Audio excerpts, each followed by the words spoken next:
तो hello friends, destination S के YouTube platform पे आपका स्वागत है।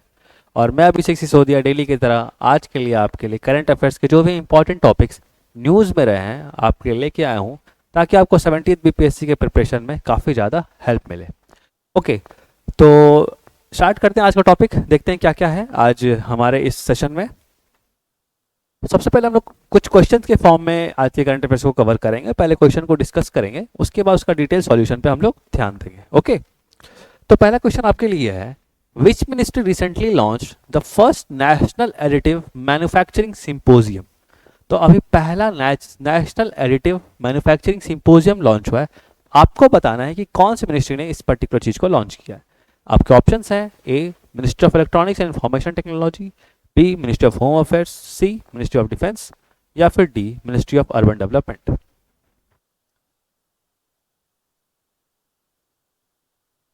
तो देखिए, आपका जो आंसर होगा वो होगा ministry of electronics and information technology. ठीक है, तो इलेक्ट्रॉनिक्स और सूचना प्रौद्योगिकी मंत्रालय ने अभी हाल में ही नेशनल एडिटिव मैन्युफैक्चरिंग सिंपोजियम को लॉन्च किया है।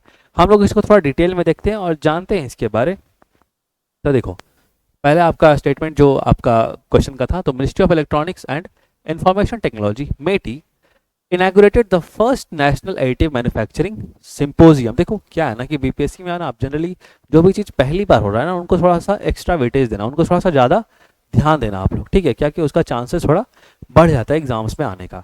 तो ये जो हमारा नेशनल एडिटिव मैन्युफैक्चरिंग सिंपोजियम है, इसका फर्स्ट मीटिंग हुआ, उसको किसने होस्ट किया, मेटी ने या फिर ministry of electronics and information technology ने। ठीक है, emphasising India's commitment to advanced manufacturing. Actually manufacturing आपको लेकर के इन सब प्रोजेक्ट को किया जाता है। तो अगर आपके एग्जाम में क्वेश्चन आता है कि अभी कौन से मिनिस्ट्री ने नेशनल एडिटिव मैन्युफैक्चरिंग सिंपोजियम को लॉन्च किया, then that is ministry of information and ministry of electronics and information technology. Okay, move करते हैं हम लोग नेक्स्ट क्वेश्चन पे। अब बताना आपको, fire dragon recently seen in news is a tactical ballistic missile of which country. कौन से देश का बैलिस्टिक मिसाइल है आपका फायर ड्रैगन? आपके ऑप्शन है, A India, B Japan, C China और D UK United Kingdom. Okay, तो देखो, जो इसका जो सही आंसर है that is C China. Okay, fire dragon जो है वो चाइना का बैलिस्टिक मिसाइल है। तो आप याद रखना, fire dragon 480 is a ballistic missile of China.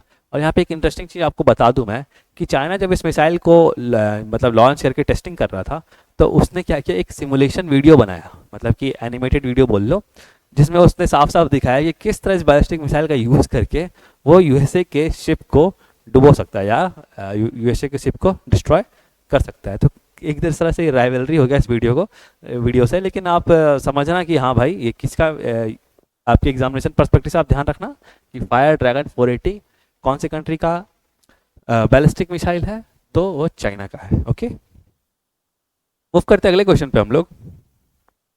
तो अब बताओ, Gorsam Kora festival was recently celebrated in Tawang district of Arunachal Pradesh, which symbolizes enduring friendship between which country। तो इंडिया एंड विच कंट्री, कौन से दूसरे देश के साथ आपका जो फेस्टिवल है गौरसम कोरा फेस्टिवल एक तरह का फ्रेंडली रिलेशनशिप दिखाता है। आपके जो आंसर्स हैं वो हैं, A Bhutan, B Myanmar, C China and D Bangladesh. Try करो। देखो, इसका जो सही आंसर होगा वो होगा आपका ए भूटान। ठीक है, तो भूटान के साथ अभी जो भी ये हमारा फ्रेंडशिप फेस्टिवल है तुम्हारा गौरसम कोरा फेस्टिवल, थोड़ा सा इसके बारे में हम लोग पढ़ते हैं, जानते हैं। तो Gorsam Kora festival an annual event in Arunachal Pradesh Zemithang valley. कहाँ पे इसको सेलिब्रेट किया जाता है? जेमेथांग वैली। ठीक है, तो याद रखना, Zemithang valley concluded on March 10। The festival holds cultural significance and commemorates the enduring friendship between India and Bhutan. Okay, तो फेयर्स एंड फेस्टिवल से, आर्ट एंड कल्चर के सेक्शन से भी करंट ये क्वेश्चंस रिलेटेड रहते हैं। अगर ऐसा क्वेश्चन आए तो आप ध्यान रखना कि गौरसम कोरा फेस्टिवल सबसे पहले तो हो सकता है कि इंडिया में पूछ लिया जाए कहाँ पे सेलिब्रेट होता है, तो यहाँ के लिए आप ध्यान रखिएगा दैट इज अरुणाचल प्रदेश। और कौन से दो कंट्रीज के बीच इस फेस्टिवल को मतलब फ्रेंडशिप की तरह मनाया जाता है, then that is India and Bhutan. Okay, आगे मूव करते हैं हम लोग। नेक्स्ट क्वेश्चन पे, what is the main focus of Nayi Chetna 2.0 campaign? तो main focus of Nayi Chetna 2.0 campaign का क्या है? पहला, जेंडर बेस्ड वायलेंस, या B, health care awareness, C, environmental protection, या डी, इकोनॉमिक डेवलपमेंट? कुछ दिमाग में अगर आपका आ रहा हो तो कैसे कर सकते हैं आप लोग?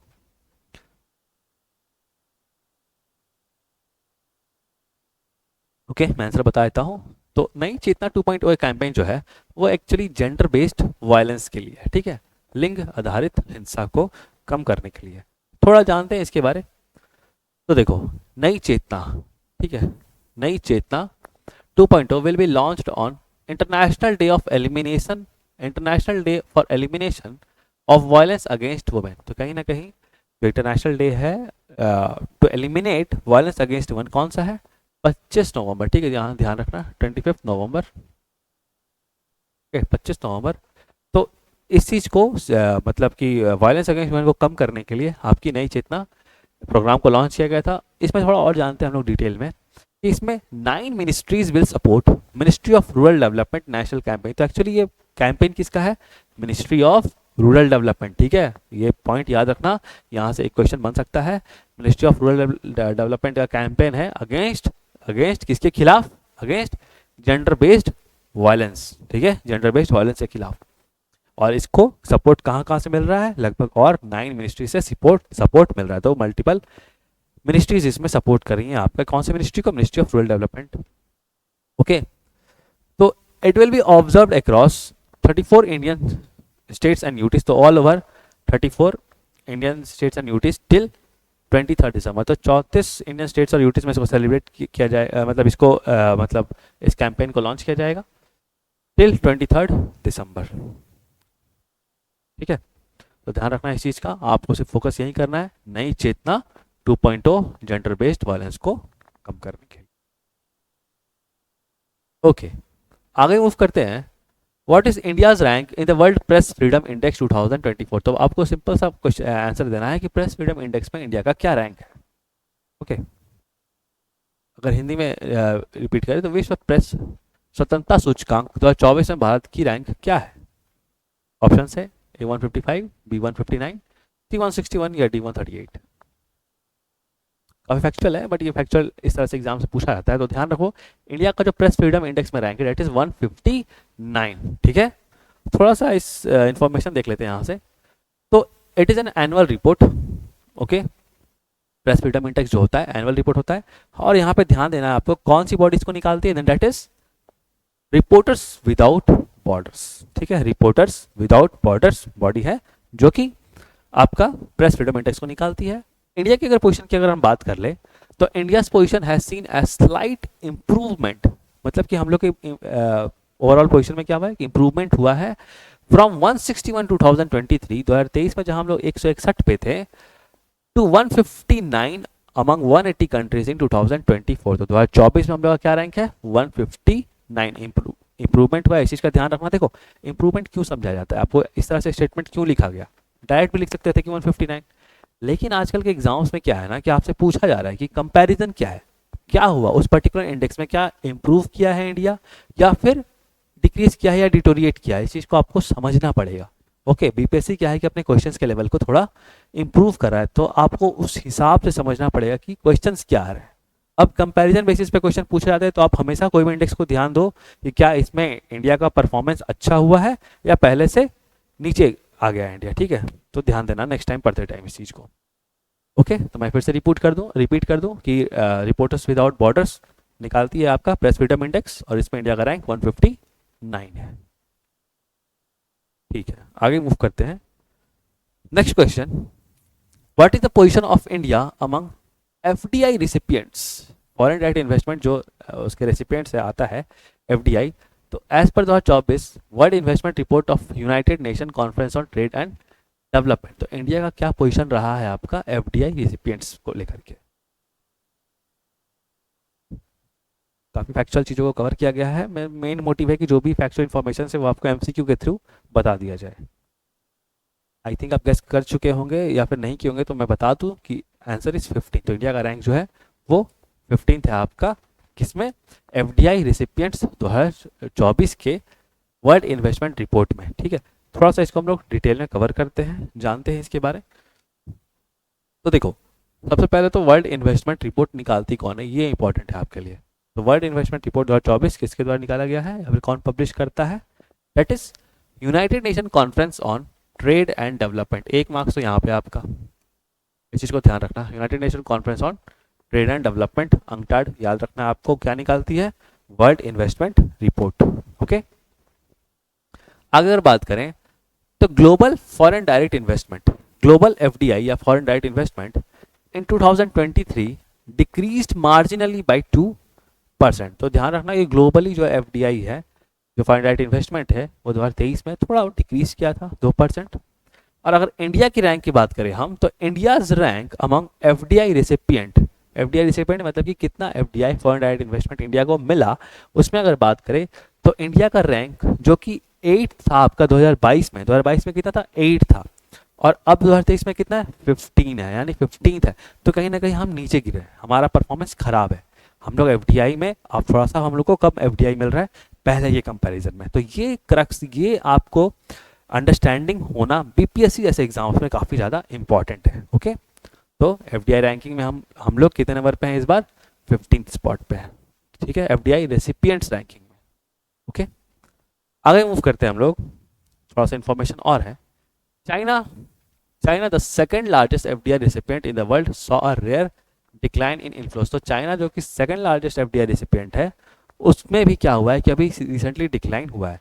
अगर मैं यहाँ पे, जैसे कि यहाँ पे लिखा हुआ है China the second largest FDI recipient, तो फर्स्ट सबसे ज़्यादा एफडीआई रेसिपिएंट कौन सी कंट्री है? That is USA. ओके, इस चीज़ को भी आप लोग नोट डाउन कर लेना। यूएसए इज द यूएसए अगर बात करें तो यूएसए इज द मैक्सिमम या फिर highest FDI recipient country all over the world. Okay, as पर report of the world investment report 2024।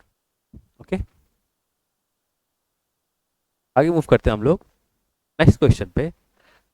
Which of the following institution is associated with Global Summit on Extreme Heat? Global Summit on Extreme Heat से related कुछ अभी institutions मिलके global summit on extreme heat की summit organise किया गया था।